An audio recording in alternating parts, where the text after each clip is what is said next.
Dengan isu Muhyiddin Yassin, sebelum kita isu Muhyiddin Yassin, kenyataan daripada siapa? Kenyataan daripada Hamzah Zainuddin. Hamzah Zainuddin menggesa supaya semak pendakwaan terpilih, tetapi AG tolak gesaan Hamzah. Jabatan Peguam Negara hari ini menegaskan jabatan itu tidak mempunyai sebab atau alasan yang munasabah untuk meneliti semua kes yang telah didakwa di mahkamah. Peguam Negara Tan Sri Idrus berkata, setiap keputusan untuk pendakwaan dibuat setelah meneliti dan menimbang dengan sepenuhnya semua keterangan yang ada dan dibentangkan oleh agensi-agensi penguatkuasa serta menurut undang-undang berkaitan. Tidak terdapat campur tangan politik atau tekanan untuk memulakan apa-apa pendakwaan.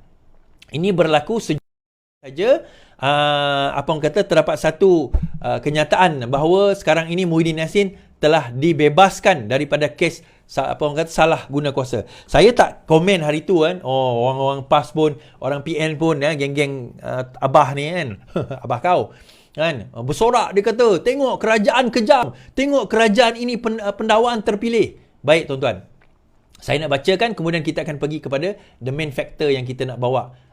Adakah ini pendakwaan terpilih atau apa?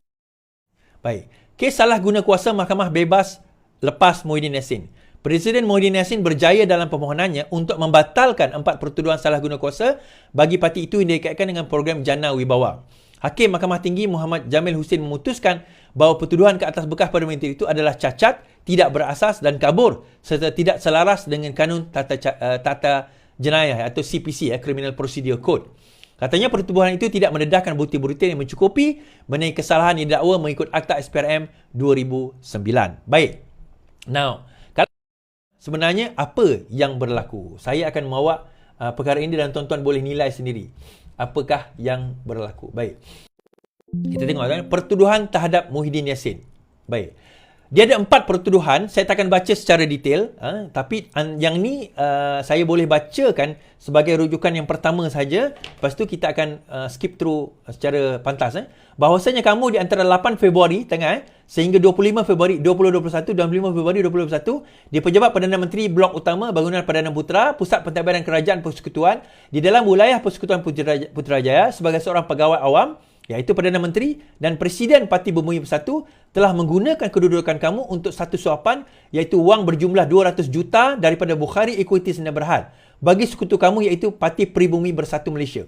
Oleh demikian, kamu telah melakukan satu kesalahan di bawah Seksyen 23 Akta Suruhanjaya 2009 yang boleh dihukum di bawah Seksyen 24 Sub 1 Akta yang sama.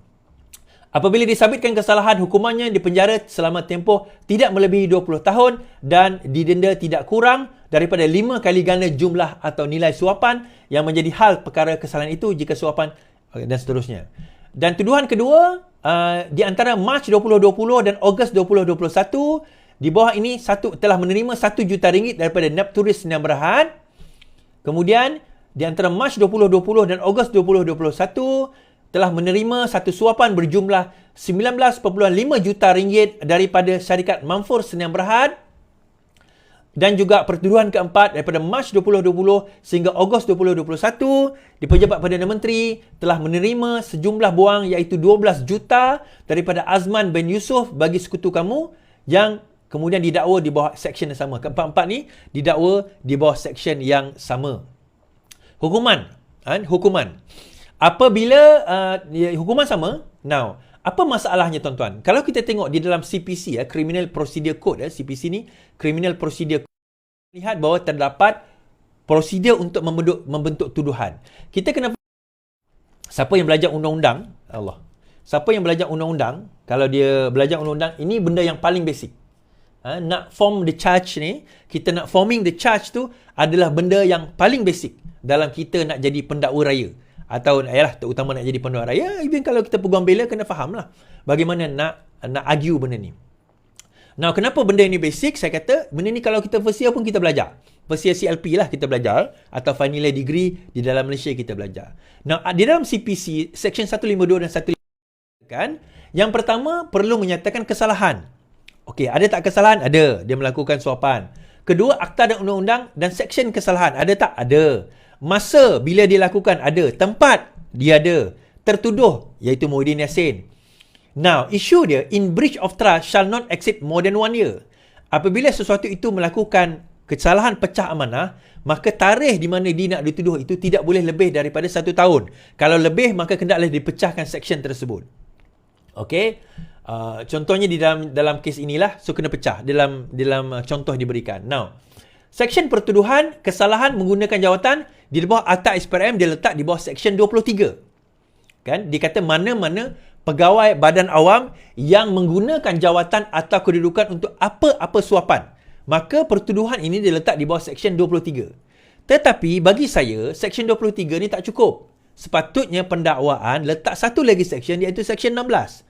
Seksyen 16 adalah seksyen kesalahan menerima suapan. Mana-mana orang selain atau melalui atau bersama dengan mana-mana orang lain secara rasuah, meminta atau menerima atau bersetuju untuk menerima bagi dirinya atau bagi mana-mana orang, atau secara rasuah memberikan, menjanjikan atau menawarkan kepada orang mana-mana yang sama bagi faedah orang itu atau bagi faedah orang lain, maka dikira telah melakukan satu kesalahan rasuah. Maksudnya sama ada dia bagi dirinya sendiri ataupun menerima bagi orang lain. Kan, dia tak terima tetapi dia ada kuasa, dia terima tetapi dia bagi pada orang lain. Contoh dalam kes ini, Muhyiddin Yassin Perdana Menteri. So dia kata dengan menggunakan kuasa dia, maka dia kata bagi duit itu kepada Bersatu. Dia tak dapat duit itu. Personally dia tak dapat. Di dalam pertuduhan ini, personally of course dia tak dapat. Tetapi dia bagi kepada orang lain menggunakan kapasiti dia sebagai Perdana Menteri. Now isu dia apa tuan-tuan? Isu dia apa? Isu dia ini. Kecacatan apa yang terdapat di dalam. Yang pertama yang saya nampak, masa yang terlalu luas, iaitu setahun. Kalau kita tengok di dalam pertuduhan keempat, Mac 2020 sehingga Ogos 2021, itu dah lebih daripada setahun. Itu sendiri dah lebih daripada setahun. Okey? Itu yang pertama. Kemudian yang kedua, Seksyen 16 dan 23 perlu diletakkan di situ. Ini kalau DPP tengok saya punya live ni, tolong ambil perhatian. Yang ketiga, yang ini penting. Kesalahan tadi tanpa menyatakan kaedah kesalahan.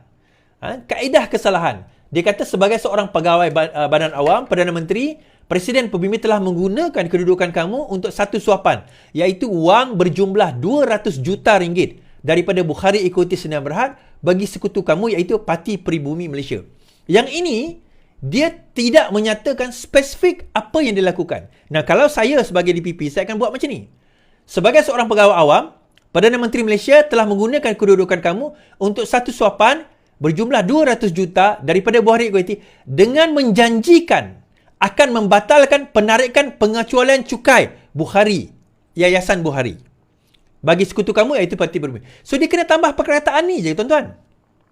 Dia kena tambah perkataan ini sahaja, maka daripada situ baru dia boleh dikatakan tak. Ni contoh ini pertuduhan pertama. 2, 3, 4 pun dia kena tambah perkataan yang ini saja. Sebab ini melibatkan apa? Criminal breach of trust. Melibatkan pecah amanah.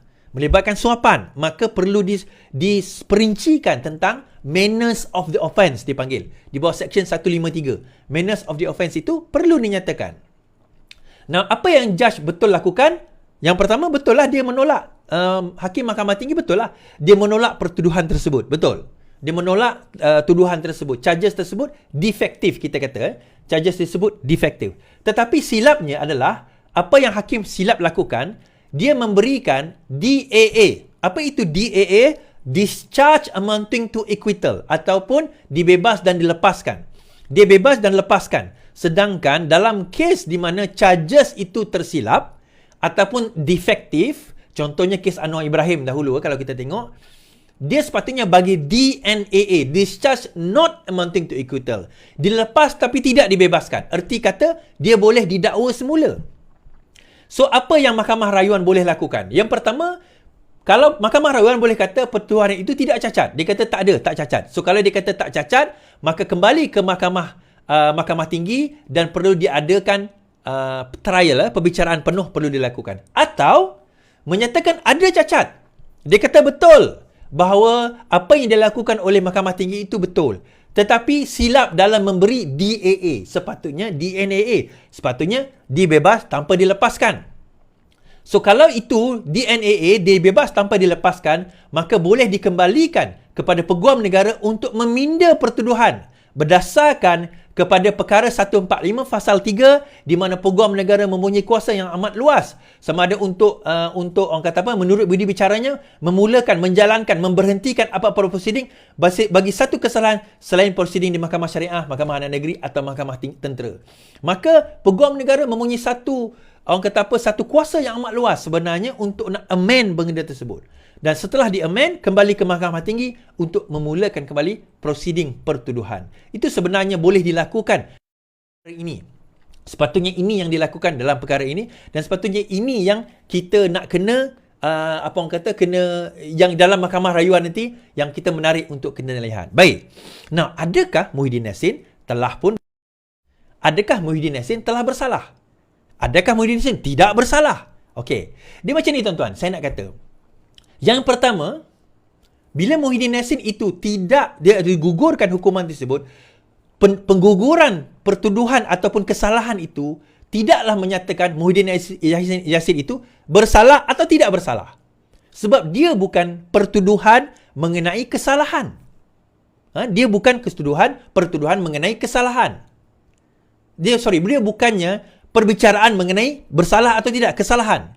Dia adalah perbincangan mengenai tuduhan dahulu. Ini belum masuk perbicaraan. Perbicaraan belum masuk lagi. Ini baru bincang tentang pertuduhan. Okey? So, akhirnya, bila membincangkan tentang pertuduhan, mahkamah kata, rupanya ada defektif. Benda ni paling crucial. Paling crucial. So, dia kata bagi bebaskan. Bagi Mahkamah Rayuan ada dua pilihan. Pertama, dia kata, tak, benda ni tak defektif, boleh didakwa.